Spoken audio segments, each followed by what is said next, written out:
Well, glad to have you back. Now, the Nigerian National Petroleum Company Limited has officially ruled out the sale of the Port Harcourt Refining Company, reaffirming its commitment to completing high-grade rehabilitation and retention of the plant. The Group Chief Executive Officer of the company, Mr. Bashir Ojulari, announced this during a town hall meeting at the NNPC Towers in Abuja. He explained that the position was not a shift, but rather informed by ongoing detailed technical and financial reviews of Port Harcourt, Kaduna and Warri refineries.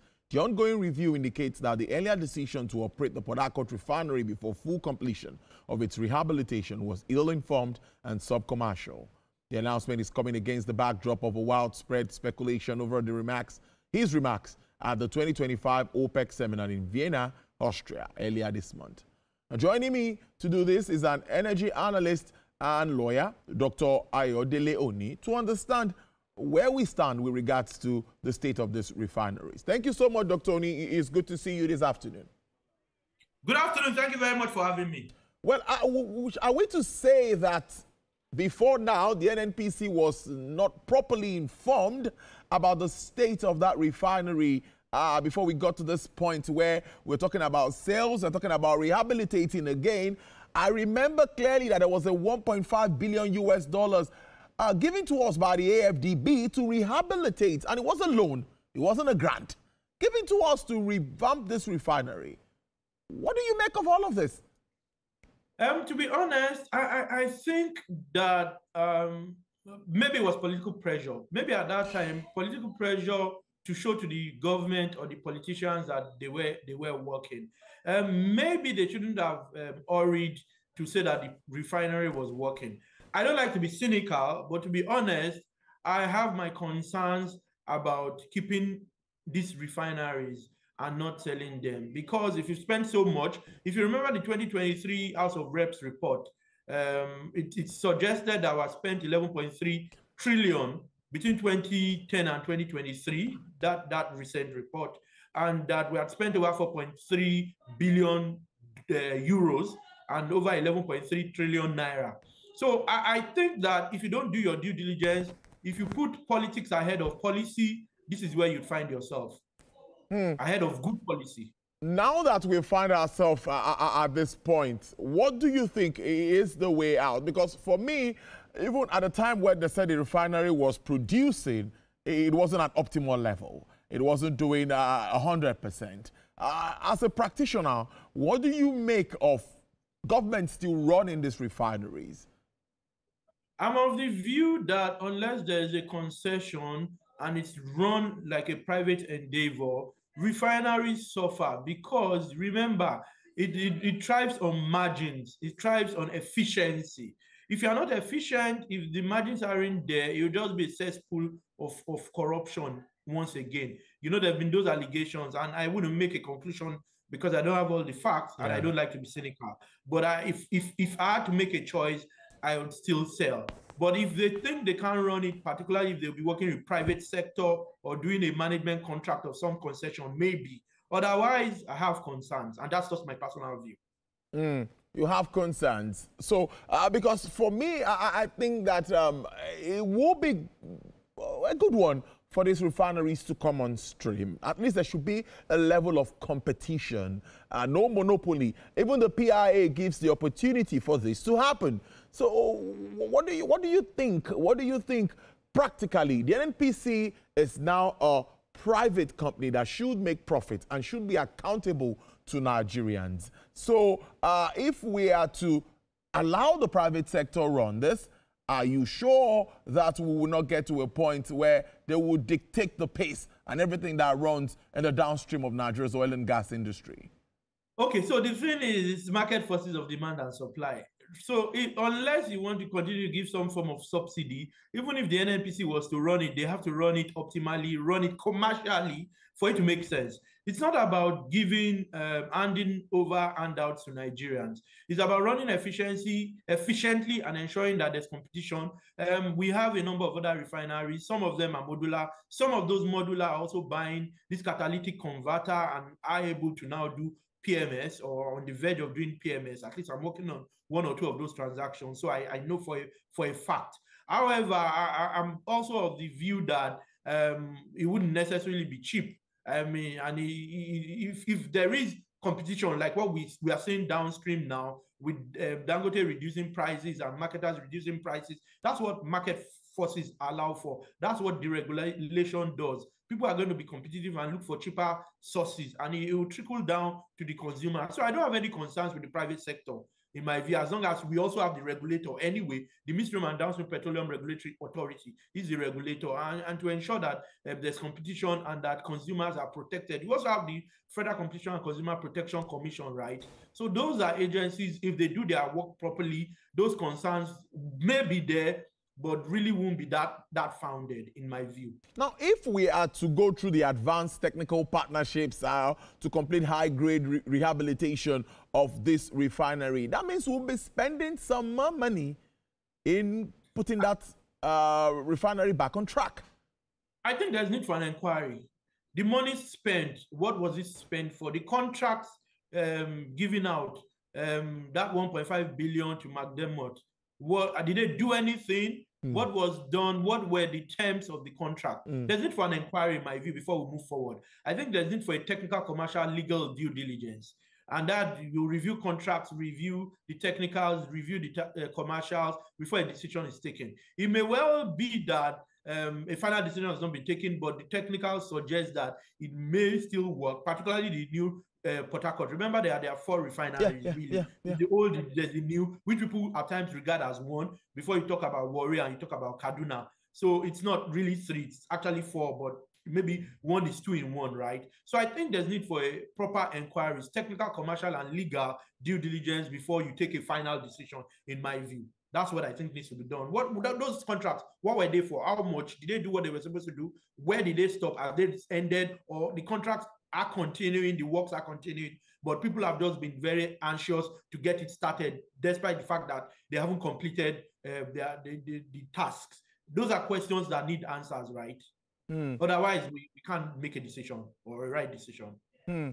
Because that fear of, in quote, monopolizing the market again, I'm going to talk about that, is what even marketers are worried about. Marketers, suppliers, major oil marketers, independent marketers. That has been the agitation. Petroleum, Petran. But they don't have to send to Dangote. But they don't have to send the refineries to Dangote. You don't have to sell it. You can sell it. I mean, if the other people are interested, sell.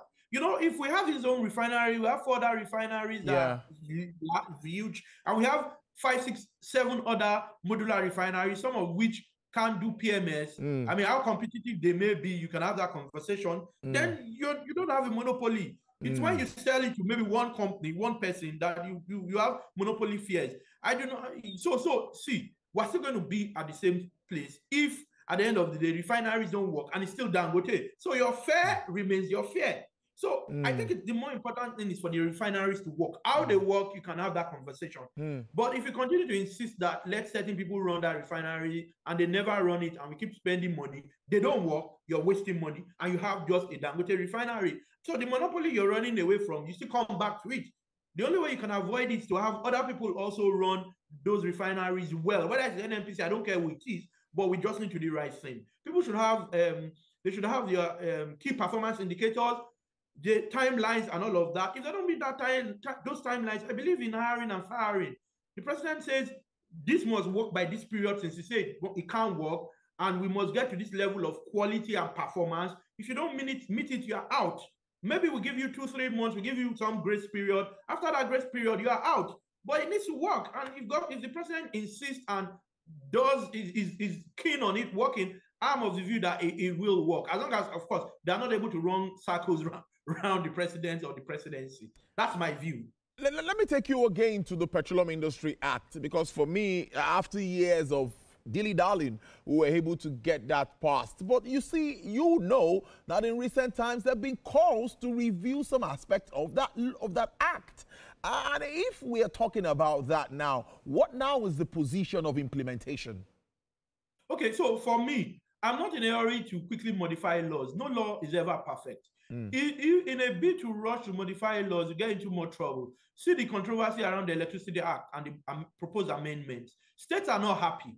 You know, so same for the Petroleum Industry Act. Yes, I have seen provisions I have concerns about, But I think as things stand, and also recall, investors want certainty. Investors don't want A today, B tomorrow, F the next day. So I'd rather it remains the way it is.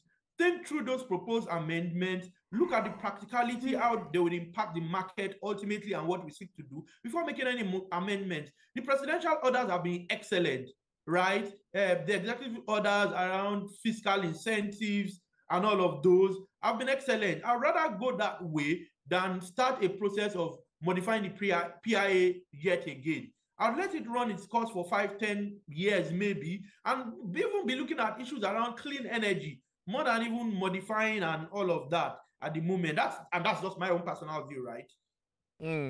Because when we talk about energy transition now, I'd like to know how prepared or how ready Nigeria is to key into that, because I still think that we're still making so much money from our crude, and we still need to, we have a lot of reserves. Let's look at even looking at gas and all of that. Let's even briefly touch on that. How well do you see the CNG initiative, across the country? How well is it getting into Nigerians? How are they accepting it? How receptive would you say Nigerians are? And talking about availability. Relatively. For example, I like the arrangement between Dangote and Tetracor.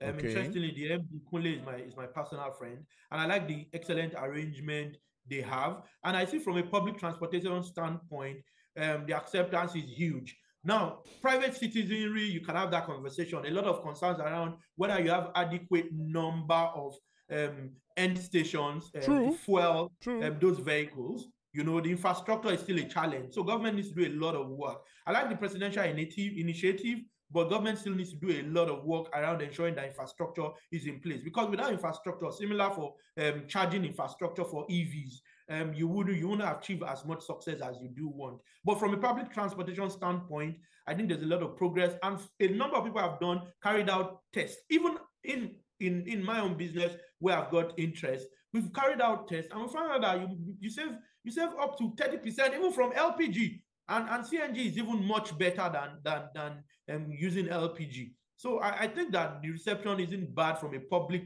transportation standpoint. But from private sector, I think those concerns around infrastructure remain, and it's been modest at best. Now, when we talk about refineries, again, back to the refineries issue, the supply of crude has also been something that has been a bit of challenge. But last week, when the Minister of Trade visited Dangote Refinery, clearly, chairman of the Dangote Group says he was commending President Bola Tinubu with regards to the Naira for crude sales, availability of crude, and all of that. But I want to ask you, with your ears on the ground, are the modular refineries also getting supply? How are other refineries getting supply of crude?